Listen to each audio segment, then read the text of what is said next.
Bom dia, pessoas! Essa é a última semana do mês, e a última semana do mês é dedicada a ela, a sua arte. Mês passado eu decidi fazer esse quadro porque muitas pessoas têm essa preconcepção de que para desenhar bem tem que ter R$ 1 milhão para comprar materiais caros. Antes de começar, eu vou mostrar aqui o que eu comprei e logo a gente vai para a sessão bate-papo. Bora? Bora! Esse mês eu comprei só 2 itens, porque tudo que era absolutamente essencial eu tenho do mês passado. Eu comprei esse kit de 12 cores mais 2 lápis grafite da Supersoft da Faber-Castell por R$ 24,50. E eu escolhi ele e não o mais barato por alguns motivos. Primeiro porque essa linha da Faber promete ter uma mina bem macia, e isso potencialmente significa que o lápis tem mais pigmento na composição com a cera, o que pode significar também que a cor dele seja mais vibrante do que a maioria. O segundo motivo é que, como tá mostrando na caixinha, ele promete também funcionar em papel preto, e quando a gente tá falando de montar uma biblioteca de recursos a longo prazo e com um orçamento baixo, é interessante fazer escolhas que trazem o maior custo-benefício. O terceiro e último motivo é que, além dessa linha poder ser comprada por inteira, ela também tem alguns pacotes menores e mais em conta que você pode ir comprando aos poucos, o que é muito interessante para nossa proposta. Como eu não sou nem uma trouxa, eu vou colocar os 2 primeiros pontos à prova para ver se realmente vale a pena esse pacotinho de 12 cores ser quase o dobro das outras marcas da mesma faixa. Mas, Tchorra, como você não vai ser trouxa? Se for furada, você já pagou pelo negócio. Mas que Ok, justo. Nesse caso, eu vou ter sido a trouxa pra vocês não terem que gastar o dinheiro de vocês. Ah, tá certo. Enfim, eu vou fazer um comparativo dele com uma marca mais baratinha e vendo o que dá. Eu comprei também esse limpa-tipo da Merkur por R$ 7,80. Ele pode ser encontrado também como borracha natural, e talvez é o limpa-tipo mais duro que eu já usei, e para quem não sabe o que é isso, ele basicamente serve como borracha. Mas o principal uso dele é tirar o excesso do grafite, pigmento e outras sujeirinhas do papel. Essa marca tá entre as mais baratas, mas não é a melhor. Mas se eu fosse pegar uma marca melhor, ela não necessariamente ia ser mais cara, mas daí eu ia ter que pagar o frete, o que não ia bater a minha conta para esse mês. Enquanto eu faço o meu swatch de cores, vamos para a explicação. O total dessa compra foi R$ 32,30. Com um budget novo de R$ 35, isso nos deixa com uma sobrinha de R$ 2,70. Mais os R$ 1,30 do mês passado, a gente fica com o resto de R$ 4. Mas, Tchorra, o budget não era R$ 30? Bom, sim. Eu defini um budget de R$ 30 por mês e, sendo bem sincera, eu ainda acho esse budget ok. A minha intenção com esse valor foi pensar no menor valor possível para ir equipando seu estúdio. Porém, eu acho que todo mundo que bota o pé no mercado sabe que, o preço das coisas tem subido um bocado. Pensando nisso, mesmo contra a vontade, eu me senti na triste obrigação de ajustar esse budget para R$ 35. Nossa, Tchorra, mas só R$ 5? Que diferença faz? Olha, não muita. Mas observando o preço dos produtos artísticos, digamos assim, mais baixos, esses R$ 5 iam fazer a diferença entre comprar algo realmente significativo todo mês e ter que ir comprando coisas de 2 em 2 meses porque a conta não batia. E como a proposta é usar o menor budget possível, eu achei que a melhor solução fosse fazer esse pequeno ajuste. O teste que eu vou fazer vai ser comparando o Supersoft com esse kit de 12 cores da Cis. Ué, não vai comparar com a linha padrão da Faber? Não, eu escolhi essa porque ela literalmente custou a metade do valor. Esse kit básico da Supersoft foi R$ 24,50 e esse aqui da Cis eu paguei 12 e alguma coisinha. Eu passei o dedo em cima da minha swatch para ver se ele é muito esfarelento, e assim, não mexeu nada. A princípio, você não consegue ver muita diferença quando a gente está falando de rabiscos normais. Eu não fiz muita força para colocar a cor no papel, porque essa não é a maneira que eu costumo pintar os meus desenhos com lápis de cor. Então é importante para mim saber o quão forte eu preciso rabiscar com lápis para ver quanto de pigmento ele vai depositar no papel. E se você parar para olhar, não parece ter uma diferença muito significativa entre os dois. A princípio, eles parecem ter a mesma quantidade de pigmento. É claro que dá para ver umas pequenas diferenças entre um kit e outro, mas também nada muito fantástico. E eu fiquei aqui pensando o que poderia ser que fazia esse lápis ser mais caro ou se era só absolutamente nada. Então o que eu fiz? Eu peguei de novo um pedaço de papel preto para ver como os lápis se comportam quando a gente está tentando agregar camadas. Primeiro eu testei o lápis da Cis e assim, como ele não foi feito para usar com papel preto, não me surpreendeu. Eu tentei fazer bastante força para aplicar novas camadas de cor, mas dá para ver que ele praticamente não muda em nada.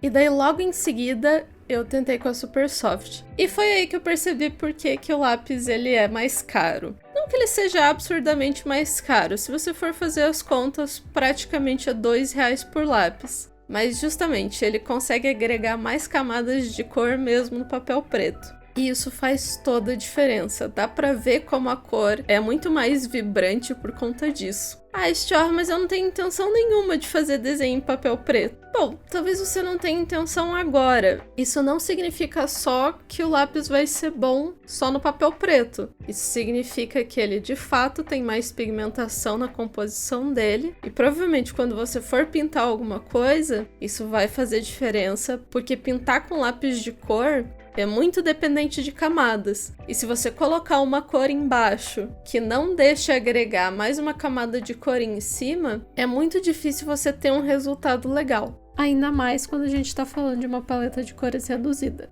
Então, assim, pra mim, eu achei que compensa super, mesmo sendo mais caro. Eu acho que vale a pena comprar esses lápis da Super Soft. Porque, de novo, é um material que você vai poder usar quando você tiver mais experiência, porque ele facilmente bateu os meus lápis de cor, que supostamente é de nível profissional. Sem contar que eu não preciso falar nada, que é excelente ter um material de tão boa qualidade com preço tão acessível. Feito isso, bora trabalhar no nosso sketchzinho. Eu decidi rabiscar uma Tiflin. Uma o quê? Tiflin é uma raça de... já sei, é de Pathfinder. E de D&D, nossa, Stior, você tá super acompanhando bem, tô gostando de ver. A gente é a mesma pessoa, sua doente. Mas você é a personificação do meu público, que ainda muito pequenininha não gosta de conversar comigo, Stiorrinha. Um dia, você não vai ser a minha voz. Um dia, você vai ser a voz deles. Uau, que profundo. Não tinha pensado por esse lado. Claro que tinha, você sou eu. Então, a ideia de fazer essa raça é para poder aproveitar um pouco o fato de que eu tenho uma paleta de cores bem limitada e também aproveitar que, como a gente ainda não tem uma caneta bacana para line art, aprender a usar o próprio lápis de cor para finalizar o desenho. E foi por isso que eu escolhi comprar também o limpa-tipo, que eu já mostro como usar direitinho. Eu vou mandar a real e dizer que o limpa-tipo que eu comprei há menos de 2 meses atrás é exatamente o mesmo. E eu não tive a coragem de abrir um novo, sendo que eu tenho exatamente o mesmo material aberto aqui do meu lado. Então eu vou guardar esse fechadinho aqui para quando eu precisar dele. E assim nasce uma acumuladora de limpa-tipos. Eu tô fazendo alguns testes de pose para ver qual me agrada. Para quem não sabe, Tiflins têm chifres. Eles não precisam ter, mas alguns têm. Então eu comecei a fazer alguns rascunhos com alguns tipos de chifres diferentes dentro do cabelo que eu tinha pensado para ela, para ver como as duas coisas iam se comportar juntas. Isso faz bastante diferença na hora que você está tentando montar um desenho. Porque se você simplesmente sentar e começar a desenhar o seu desenho final sem pensar antes no que você pretende desenhar, existem grandes chances de que quando você finalizar o desenho, você vai olhar para ele e pensar: puxa, eu poderia ter feito melhor do que isso, mas eu não sei exatamente o que tá me incomodando. Se isso já passou pela sua cabeça, talvez essa seja uma das coisas que vai ajudar muito no seu processo. Eu tentei fazer 2 tipos de pose. A primeira eu não gostei muito, me pareceu muito dura, mas eu tentei pegar essa mesma ideia de pose que eu tinha gostado bastante e tentei fazer ela de uma forma um pouco mais natural, o que me deixou muito feliz com o segundo resultado. Dessa vez, eu não vou usar uma folha nova para fazer a arte final. Eu vou fazer ela aqui mesmo, em cima desse segundo desenho que eu tô tentando dar uma aprimorada. Eu tô pensando nos detalhes agora para não ter que pensar nisso enquanto eu estiver fazendo a line art com os lápis de cor. Agora, eu tô usando o limpa-tinta. Ele funciona assim como uma borracha normal, mas não precisa. O legal dele é que você pode fazer justamente todos os rabiscos que você precisa fazer para o seu desenho ficar completo. E quando você termina todos os detalhes que você quer adicionar para tirar aquela quantidade grande de rabiscos que vai estar no seu papel, você pega o limpa-tinta e passa ele em cima, porque ele vai pegar do papel todas as partículas de grafite, principalmente se você não aplicou tanta força assim com o lápis na hora de fazer o traço. Isso é muito importante quando você está trabalhando com um desenho que você não pode tirar o rascunho de baixo só com a borracha. Agora vamos para a line art. O truque da line art com o lápis de cor é você deixar o seu lápis bem apontadinho e não fazer muita força enquanto você estiver colocando ele no papel. Primeiro porque se você fizer muita força, sua ponta vai quebrar e você já não vai mais ter aquela ponta afiada que você precisa. Segundo, porque todo pigmento que você precisar para fazer a line art, você vai conseguir depositar com a ponta fininha desse jeito. Você não precisa aplicar uma super força no lápis para conseguir deixar uma marcação bem forte. Apesar de saber usar um material se parte muito importante do processo, às vezes você pode estar se batendo com coisas menos técnicas, tipo saber o que desenhar. E para isso eu tenho algumas dicas. Geralmente, a vontade de desenhar vem associada com alguma outra coisa. Um jogo que você gosta, uma série, um desenho, a vontade de desenhar os personagens de uma história que tem na sua cabeça, o que aquele seu personagem de RPG costuma usar nas missões, a sua mãe é artista que desenha quadros de cenário, enfim, uma infinidade de coisas. Então é sempre interessante começar com algo que você esteja confortável e que não gere uma linha de raciocínio muito tensa. Vai pelo fácil, associa o teu estudo de desenho tentando ilustrar aquele protagonista do jogo X, ou desenha algo que está na sua mesa. Procura referência daquele personagem que é parecido com o protagonista que você quer e que você está tentando criar aí na sua cabeça. Pode ser algo totalmente surreal, mas também pode ser algo muito simples. Traz essa produção dentro da realidade de recursos que você tem. Se você pensou num personagem, sei lá, com cabelo laranja e você não tem a cor laranja nos seus materiais de arte, você não precisa simplesmente desistir de desenhar ele, você pode buscar misturas. Se você tiver um lápis de cor bacana, você consegue fazer uma camada bem suave de vermelho e aplicar um pouco mais de cor usando o amarelo, por exemplo. Vai ficar perfeito que nem a mistura de tinta? Não vai. Quando você está trabalhando com recursos reduzidos, é você pensar na intenção do que você quer fazer. É basicamente você desenhar pensando em relacionar coisas que você teoricamente não tem, sabe? Todo mundo sabe que amarelo e vermelho, se você misturar, dá laranja. Então, se você fizer essa, entre aspas, pré-mistura no seu desenho, isso meio que vai funcionar. Eu acho que a essa altura do campeonato deu pra perceber que eu gosto muito mais de cores frias do que eu gosto de cores quentes. Eu trabalho melhor com ela, essa personagem, inclusive, ela ficou inteira em cores quentes, né? Dá pra ver pelas cores que eu tô usando na line art que eu decidi fazer a pele dela azul, a roupa que ela tá usando é preta e o marrom que, lógico, né? É o marrom que veio no kit, mas ele também é mais puxado pro frio do que ele é quente. E justamente por eu não ter todas as cores que eu queria, eu não tinha um marrom mais escuro para fazer a sombra da calça dela, eu só tinha um preto, eu não tinha um cinza para pintar a blusa. Então o que eu fiz? Eu comecei a rabiscar mais ou menos aonde eu queria as sombras e eu usei uma cor específica para fazer todas as sombras de uma vez, que é o que eu costumo fazer inclusive nos meus desenhos digitais. Eu usei esse tom de roxo para puxar as sombras mais fortes do meu desenho. E eu não me preocupei de verdade em fazer uma transição super suave entre uma cor e outra. Eu só quis dar a intenção de sombra naquele lugar e fazendo a camada de cores uma em cima da outra, isso trouxe a cor que eu queria trazer para aquela área do desenho sem ter as cores exatamente do jeito que eu queria. Lógico que se eu tivesse todas as cores à minha disposição, sim, eu ia fazer isso de uma maneira diferente. Mas enquanto a gente não tem, é legal treinar essa noção de poder usar outras cores como sombra, até porque isso deixa o desenho um pouco mais dinâmico, um pouco menos previsível. Aqui eu tô fazendo a mesma coisa. Por mais que a blusa seja preta, eu também tô fazendo as sombras com o roxo. E eu pretendo não colocar muita pressão no preto, justamente para o preto não ficar mais forte do que o roxo no final. Eu peguei esse costume de fazer as sombras primeiro quando eu tô trabalhando com desenho tradicional, porque na minha cabeça é mais fácil processar a luz, ou no caso a sombra, toda de uma vez só. E no caso, eu tô usando uma cor que não seria normalmente a versão mais escura da cor padrão.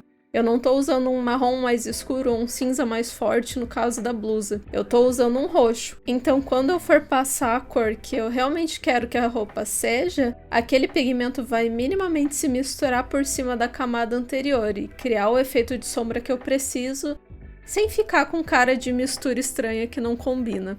Inclusive, se você prestar bastante atenção, na área que o preto tá com o roxo e na área que o marrom tá com o roxo embaixo, apesar de ser o mesmo roxo, os dois não parecem ser a mesma cor. E elas realmente não são, porque tem outro pigmento em cima. E é exatamente essa a ideia de fazer as sombras embaixo das cores originais. O motivo do porquê eu também decidi não fazer esse desenho em uma folha separada, bonitinha, é porque nem todo desenho que você faz precisa ser um quadro lindo e maravilhoso que você vai colocar na parede depois de finalizar. Você pode fazer desenhos que tenham um único objetivo, ser um estudo, por exemplo. Você pode fazer um desenho do começo ao fim, buscando entender como funciona um material. Você não precisa pegar uma folha inteira e dedicar ela àquele único desenho finalizado, porque o propósito dele é ser um objeto de estudo para você. Então, diferente da última vez que eu fiz os rascunhos em uma página e eu peguei o desenho final para fazer em outra e dediquei aquela página só para ele, dessa vez, o estudo, ele só deixou de ser um sketch normal e eu dei uma evoluída nele. Eu também não consideraria esse um desenho finalizado, mas ele foi um objeto de estudo muito útil para mim.